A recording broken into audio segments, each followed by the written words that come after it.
Ready. নমস্কার, আমার কাছে এসআইআর ফর্ম ফিল আপ করা দুটো ফর্ম আছে, দেখে নাও।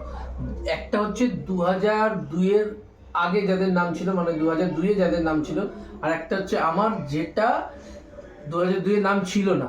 সবচাইতে গুরুত্বপূর্ণ বিষয়, ফর্ম নর্মালি সবাই ফিল আপ করতে পারবে, কিন্তু একটা বিষয় লক্ষ্য করো, যার নাম 2002-তে ছিল, যার নাম 2002-তে ছিল, তা এই সাইডটাও ফিল আপ করবেই, তারপরে এই জায়গাটা ফিল আপ করবে হচ্ছে 2002-এ যাদের নাম আছে। ভালো করে মনে রাখবে, 2002-তে যাদের নাম আছে, ঠিক আছে? এটা গেল।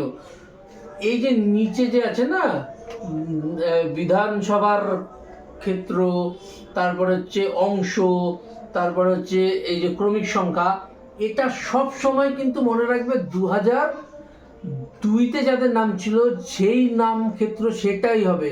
সবাই ভুল করে 2025-এরটা লিখে দেয়, কিন্তু 2025 হবে না। এইটাই মনে রাখার বিষয়, এইটা সবচেয়ে ইম্পর্টেন্ট। এইটা দেখবে, ওগুলো তো তোমরা লিখবেই, তার মধ্যে সবচেয়ে ইম্পর্টেন্ট জিনিস হচ্ছে এইটা। দেখো আমারটা, দেখো আমারটা, এই দেখো, আমার যেহেতু 2002-এ নাম ছিল না, সেহেতু আমার পুরো সব ডান দিকে হয়েছে, ডান দিকে।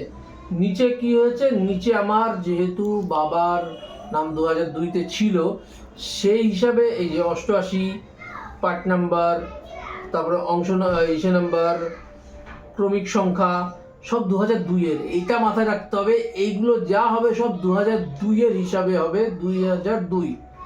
এমনি যা আছে, এই যে নাম্বার, ভোটার আইডি নাম্বার, সব কিছু সেম থাকবে, কিন্তু এই জিনিসটা ইম্পর্টেন্ট, এইটাই সবাই ভুল করছে। এই জায়গাটা ঠিক করবে, পুরো ঠিক।